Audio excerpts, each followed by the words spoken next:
ada setidak-tidaknya 5 waktu. Dan nanti ada alasan lagi.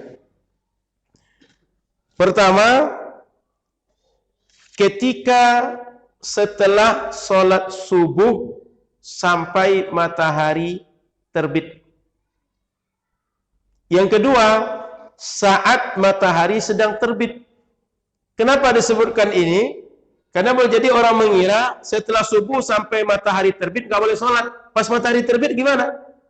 Kan orang mungkin bertanya begitu. Sebab sebelum matahari terbit atau sampai matahari terbit, otomatis orang berpikir pas matahari terbit boleh atau tidak. Sama dengan sini, dari ujung kedai itu sampai pintu masjid itu tak boleh duduk di situ. Pas di pintu boleh tidak? Paham? Orang akan bertanya begitu. Setelah subuh sampai matahari terbit nggak boleh sholat. Yang kedua, ketika matahari sedang terbit sampai apa? Sampai masuk waktu awal duha. Atau kalau benda itu kita tegakkan, bayang-bayangnya bahasa kita sudah sepenggalah naik. Galah kita tegakkan, itu bayangnya sudah sepanjang galah itu juga. Masuk waktu duha. Sampai waktu itu nggak boleh kita sholat sunnah. Yang ketiga, matahari sedang di tengah.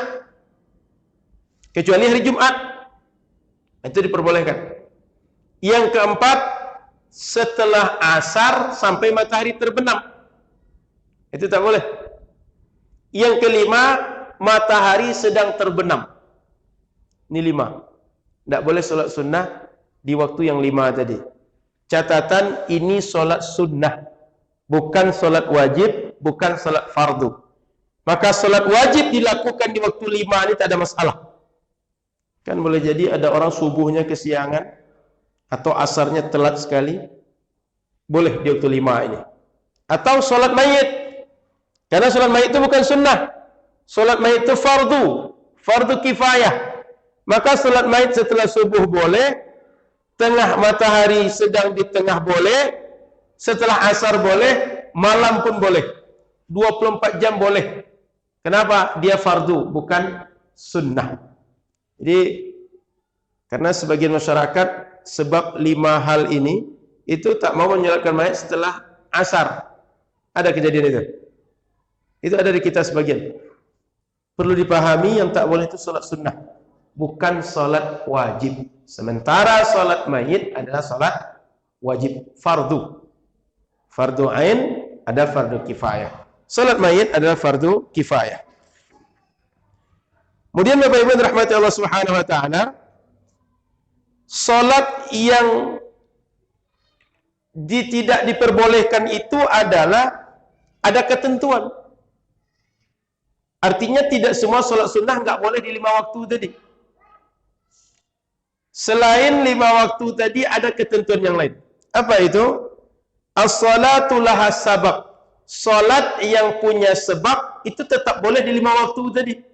Tapi salat yang tak ada sebab, maknanya daripada saya duduk-duduk saja, daripada saya tak ada kegiatan, saya salatlah di waktu yang 5 tadi. Itu tak diperbolehkan. Tapi kalau ada sebab kita salat, diperbolehkan. Contoh, saya masuk masjid. Karena masuk masjid, saya salat tahiyatul masjid. Berarti saya salat tadi ada sebab. Apa sebabnya? Saya masuk masjid. Karena sebab tadi, saya salat. Dan sebab tadi dahuluan daripada salatnya. Saya masuk masjid dengan salat tahiyatul masjid, dahuluan mana? Dahulu masuk masjid atau salatnya? Dahulu masuk masjid, baru salat. Nah, itu boleh yang seperti itu. Atau salat tersebut karena bernazar.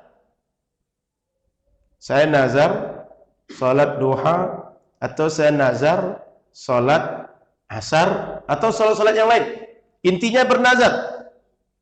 Atau sebab yang lain mengqadha salat yang tertinggal. Itu boleh. Tak terlarang di waktu 5 tadi. Kenapa? Karena nazar, karena salat qadha, semua itu wajib. Bukan sunnah. Dan masuk masjid tadi karena sudah ada sebab sebelum salat. Termasuk salat sunat wudu. Sebelum sholat kita wudhu dulu. Karena sebab wudhu, lalu sholat sunnah 2 rakaat. Yang ini merupakan kebiasaan Sayyiduna Bilal bin Rabah. Sehingga kata Nabi SAW ditanya, kenapa aku dengar suara sendal engkau di surga? Apa amalan engkau, Bilal? Kata Bilal, Nabi saya tak pernah berwudhu kecuali setelah wudhu saya sholat 2 rakaat. Maka kata Nabi, sebab amalan itu Bilal sudah terdengar suara sendalnya di surga. Kawan-kawan kita sebagian kemudian mengatakan bahwa, para ulama mengatakan bahwa kalau seandainya Bilal beramal sholat tanpa petunjuk Nabi diperbolehkan, maka ini berarti tak semua perbuatan tak dicontohkan Nabi tak boleh dibuat.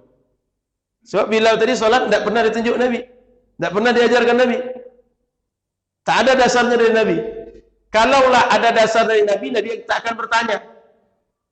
Nabi tak akan mengingatkan sahabat dengan amalan dibuat Bilal. Sebab bukan sesuatu yang asing. Tapi karena tak diajarkan Nabi, tak dicontohkan Nabi, tak diperintahkan Nabi, tak disuruh Nabi, maka Nabi bertanya dan ingin beritahu sahabat yang lain. Salat tadi tak disuruh Nabi, langsung dikerjakan Bilal. Kemudian kawan-kawan kita menuduh ketika Nabi sudah menyetujui, berarti salat tadi bukan lagi tak ada dasar, sudah persetujuan Nabi. Paham? Pertanyaannya, kalaupun persetujuan Nabi, sebelum disetujui Nabi, apa satu solat tadi? Boleh atau tidak? Sebelum disetujui Nabi, kata Nabi, engkau masuk neraka atau engkau masuk surga. Berarti sebelum disetujui Nabi pun, solat tadi sudah dibolehkan. Sebelum disetujui Nabi pun, solat tadi menyebabkan masuk surga. Dalilnya apa? Dalil umum. Bahwa dalam syariat ini disuruh banyak berbuat kebaikan. Waf'alul khaira contohnya. Buatlah oleh kalian sebanyak-banyaknya kebaikan. Bilal paham itu sehingga ketika dia wudhu, dia bisa solat dengan wudhu dia segera solat. Maka dia buat solat tanpa diajarkan oleh Nabi. Dan Nabi tak menyalahkan dia. Dan ini banyak sekali dibuat oleh sahabat yang seperti ini. Ada lagi sahabat yang setiap rakaat kalau solat itu baca Qul huwallahu ahad.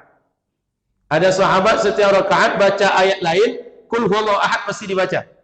Setiap rakaat. Rasul tak menyuruh itu. Lalu ada sahabat yang risih dikadukan pada Rasul. Oleh Rasul panggil, betul engkau yang melakukan itu? Betul Rasul. Ditanya, kenapa engkau lakukan itu? Saya suka dengan ayatnya Rasul. Saya suka membaca surat ini Rasul. Rasul tak melarang, Rasul tak memarahi, Rasul tak menyebut dia masuk neraka, Rasul tak menyebut dia ahli bid'ah. Dan itu banyak dibuat oleh sahabat. Maka hati-hati. Bahwa yang dimaksud dengan bid'ah itu tidak mutlak setiap yang tak dibuat Nabi pasti bid'ah. Tidak begitu. Tapi bid'ah itu setiap perkara baru yang bertentangan dengan agama, dalil umum, dalil khusus, bertentangan dengan sunnah, bertentangan dengan ijma', bertentangan dengan asar sahabat, itu baru bid'ah. Tapi kalau masih sejalan dengan dalil umum, bersejalan dengan kaidah umum syariat yang sifat universal, itu tidak disebut dengan bid'ah. Diperbolehkan. Dan sahabat pertama memulai itu. Termasuk juga azan 2 kali ketika Jumat, itu tak pernah Rasul melakukan. Tak pernah disuruh. Sayyidina Utsman langsung inisiatif melihat masyarakat kalau Jumat itu kadang terlambat. Karena sibuk dengan bisnis, karena sibuk dengan perdagangan, karena mereka mengira waktu masih agak lama. Maka Sayyidina Utsman berpikir, orang Madinah semakin ramai, sebagian orang tak care dengan waktu sholat sehingga lambat ke masjid. Dibuatlah azan pertama sebagai peringatan bahwa waktu sholat sudah akan dekat, sebentar lagi masuk. Pas waktu sholat baru azan lagi, 2 kali azan Jumat. Sampai sekarang kalau datang ke Saudi, 1 jam sebelum zuhur itu sudah azan pertama di hari Jumat. 1 jam sebelum subuh itu sudah azan pertama di setiap hari. Itu pokoknya kalau pergi haji umrah perhatikan azan subuh dan azan Jumat. Itu 2 kali itu. Pertama untuk mengingatkan sebentar lagi waktu sholat masuk. Yang kedua penanda waktu sholat sudah masuk. Tak dibuat Rasul. Inisiatif sahabat. Tapi inisiatif sahabat tak diingkari sahabat yang lain. Siapa yang lebih paham ajaran Nabi selain sahabat? Sahabat yang paling paham. Karena sahabat yang belajar langsung kepada Nabi. Tapi sahabat melakukan suatu amalan tak diingkari sahabat yang lain. Berarti perbuatan itu tak bertentangan dengan yang diajarkan Nabi. Tak bertentangan dengan ajaran agama. Kenapa? Orang yang paling paham setelah Rasul tak mengingkarinya. Paham Bapak Ibu? Maka jangan terjebak hari ini, itu tak dibuat Rasul, langsung dituduh bid'ah. Tidak. Belum tentu. Kita tengok dulu apa yang dia maksud tak dibuat oleh Rasul. Baik, lanjut. Yang lain. Yang masih diperbolehkan yaitu di hari Jumat, salat di tengah hari. Itu boleh di hari Jumat, khusus hari Jumat. Kemudian yang ketiga, salat di Haram Makkah. Di Haram Makkah 24 jam tidak ada waktu terlarang salat. Tapi Haram Nabawi, Masjid Nabawi itu sama dengan masjid yang lain. Berlaku hukum yang 5 ini. Tapi di Masjidil Haram, mau tawaf 24 jam, mau sholat 24 jam, tidak ada larangan. Sehingga kalau nanti dikaruniakan Allah pergi haji, pergi umrah, perbanyak tawaf, perbanyak sholat di situ. Karena setiap hari Allah turunkan rahmat sebanyak 120, 60 untuk orang yang tawaf, 40 untuk orang yang sholat, 20 untuk orang yang melihat Ka'bah. Melihat Ka'bah saja dapat pahala. Apalagi kalau kita tawaf. Maka banyak jamaah itu kalau mereka tak ada kesibukan, badan sehat, tak capek, mereka memilih tawaf dibanding ibadah yang lain. Cuma jamaah kita banyak juga yang tawaf ke tempat yang lain. Kalau dulu Pasar Seng, kalau sekarang ada mall di Hotel Zamzam itu, tawafnya di situ. Rasa-rasa mau dibawa semua oleh-oleh yang ada di situ. Nah, sebagian cerdik pula. Oleh-oleh tak dibawa dari Madinah, tak dibawa di Makkah. Disuruh orang rumah pergi belanja pasar bawah. Pas pulang nanti dikeluarkan. Jadi bawa barang sedikit saja. Cuma pas dia pulang, oleh-olehnya lebih banyak pula daripada orang yang beli belanja di Makkah. Nah, ini kepandaian orang kita ini banyak. Berkembang terus. Nah, itulah lebihnya orang kita. Yang tak terpikir orang, terpikir oleh orang kita. Nah, mudah-mudahan ini digunakan untuk yang baik. Amin. Jadi 5 waktu tadi itu terlarang apabila pertama tak ada sebab. Yang kedua bukan di hari Jumat. Yang ketiga tidak di Masjidil Haram Makkah. Maka kalau ada kita mau melaksanakan salat sunat safar, dahuluan mana salat safar dengan safarnya? Salat sunat safar tahu ya? Saya mau berangkat ke Padang, mau berangkat ke Rahul, mau berangkat ke Inhil, ke Rohil. Salat dulu atau safar dulu? Salat dulu baru safar. Berarti sebab salat tidak dahulu daripada salat. Itu enggak boleh. Jangan dikerjakan di waktu yang 5 tadi. Tapi kalau sebab salatnya dahulu daripada pelaksanaan salat, itu boleh. Sehingga salat istisqa boleh. Kan sebelum kita salat minta hujan, keadaan susah dulu terjadi. Betul? Susah, sudah lama tak turun hujan, lalu kita minta hujan, sehingga kejadian sudah terjadi, sebab solatnya sudah ada, baru kemudian kita buat solat istisqa. Begitu juga masuk masjid, dahulu masuk masjid baru solat. Dan beberapa solat yang lain, yang sebab solatnya sebelum dilaksanakan solat.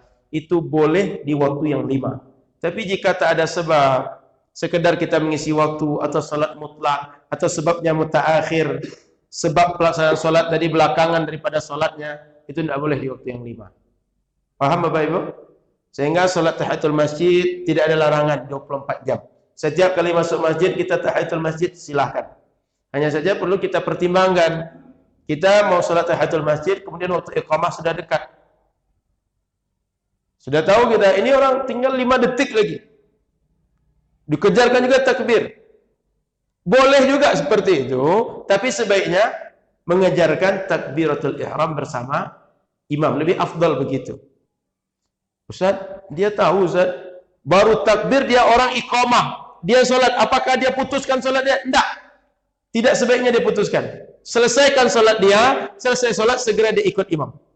Kenapa? Begitu kita sudah masuk pada satu ibadah, tak dianjurkan memutus di tengah. Termasuk puasa sunnah, solat sunnah. Kalau sudah dikerjakan, jangan diputus di tengah, tuntaskan. Karena dalam Al-Quran, wala tubtilu a'malakum. Jangan kalian batalkan amal-amal yang sudah kalian mulai buat. Bahkan dalam mazhab Imam Abu Hanifah, kalau seandainya orang sudah masuk suatu ibadah dibatalkan di tengah, itu haram. Tidak boleh, berdosa perbuatan seperti itu. Dalam mazhab Syafi'i tidak sampai seperti itu, makruh hukumnya. Maka kalau kita sudah sempit waktu, masih tetap juga solat sunnah, selesaikan. Setelah selesai, baru bergabung dengan imam mengikut solat fardu.